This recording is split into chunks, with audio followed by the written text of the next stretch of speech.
Il marocchino Adil Liazali, 30 anni, residente da 3 anni a Canicattì, ha vinto la sesta edizione della mezza maratona della Concordia, città di Agrigento, che si è disputata ieri domenica tra le vie principali della città.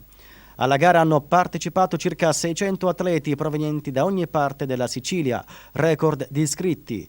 In campo femminile al primo posto si è classificata la peloritana Gaetana Scionti.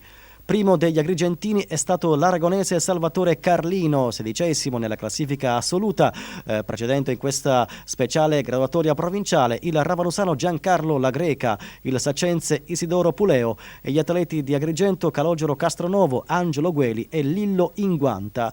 Nella classifica femminile la prima agrigentina è stata Valentina Argento, 8ª, che ha preceduto Rosa Schembri, 9ª. La manifestazione è stata organizzata dal gruppo sportivo Valle dei Templi di Podismo.